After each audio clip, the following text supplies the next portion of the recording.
What's up guys, my name is Amir. Welcome back to the channel, and it's finally here in the studio. This is iPhone 12, and in today's video we're going to be taking you through the unboxing experience, and we're also going to be talking about what's so different about the iPhones this time around. So the iPhone 12 is third in Apple's iPhone lineup this year. So there's the iPhone mini below it, and above it are the iPhone 12 Pro and the Big Daddy 12 Pro Max.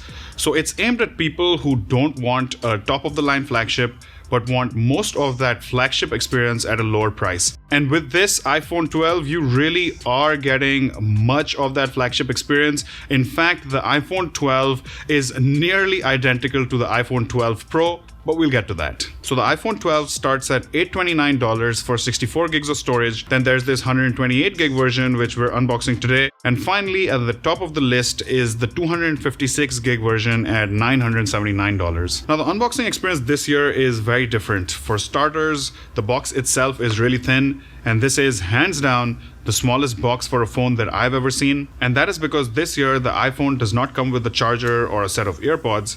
Instead, you get this USB Type-C lightning cable and a SIM ejector tool, along with some product literature and one Apple sticker, if you want to represent. Now let's have a look at the phone. So this blue color is hands down my favorite. There's this glossy glass back, but it's unclear what type of glass this is.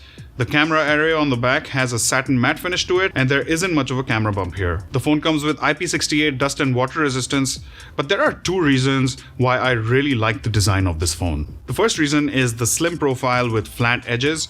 So with the iPhone 12 lineup, Apple have gone back to a similar design language as the iPhone 5S, 4S, and 4, where we saw flat edges around the phone. The frame here is made of aluminium, and it has this brushed matte finish, and I really like the way this phone looks and feels in the hand. I definitely prefer this flat design over curved edges.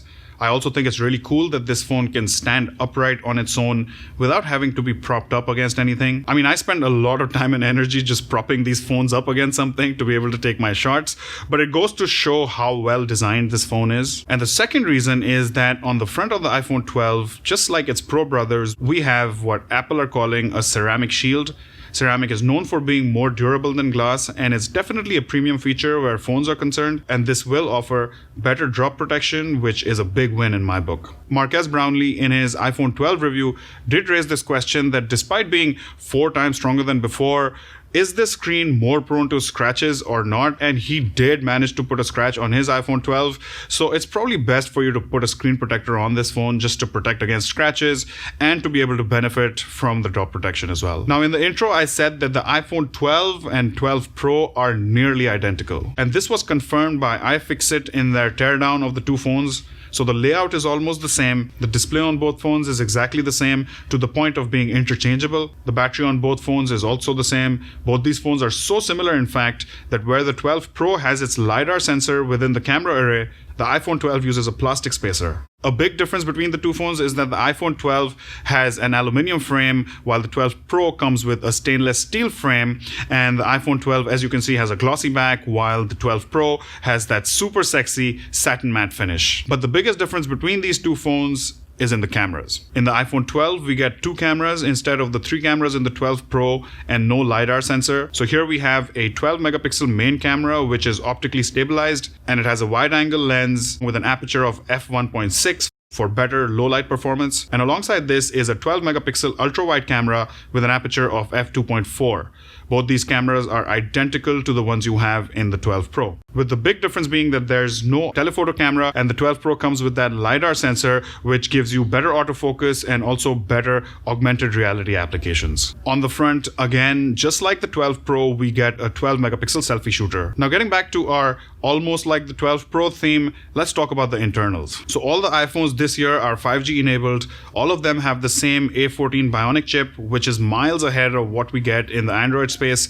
All of them come with dual stereo speakers. Both the 12 and 12 Pro have a 6.1-inch Super Retina XDR OLED display, which supports HDR10, gets really bright, and pumps out a pixel density of 460 ppi. And this is a big upgrade from the iPhone 11, which had an LCD panel. Both phones have the same 2815 milliamp hour batteries. All the iPhones have Apple's latest iOS 14.1, obviously. The only differences internally are that the iPhone 12 comes with 4 gigs of RAM, while the 12 Pro comes with 6 gigs. And the base model of the iPhone 12 comes with 64 gigs of storage, while the Pro starts at 128 gigs. And of course, we need to talk about MagSafe now. So a big addition to all the phones this year is MagSafe wireless charging. So just like in the MacBooks previously, the iPhones can now be charged with a magnetic charger, which attaches itself onto the back of the phone to deliver 15 watts of wireless charging. And this is Qi charging, so it would charge your other phones and accessories as well. And if you use the Lightning port, then you can charge these phones fast at 20 watts, which means half battery in about half an hour. I think the iPhone 12 is shaping up to be a very interesting product. With it, you're getting almost the same experience as you would with the 12 Pro, which is a big break from the past. The only big difference here is that you don't have a telephoto camera, which honestly, I don't really use that much. I mostly stick to my wide and ultra wide camera anyway. And even without the LiDAR sensor, Apple's phones have very good autofocus. Then there are minor differences in the build, but on the whole, I think Apple has really unified their iPhone lineup this year, because now you're getting a watered down yet similar sort of experience in its lower priced phones as you would get in its top of the line flagships, which in my opinion is definitely a step in the right direction. Now I'm gonna go and use this phone and then come back with a full review. In the meantime, let me have your thoughts about the iPhone 12 in the comment section below. If you enjoyed this video, be sure to drop a like on it and get subscribed to the channel for more content like this. That'll be it for this one. Thank you for watching, and I'll see you in the next video.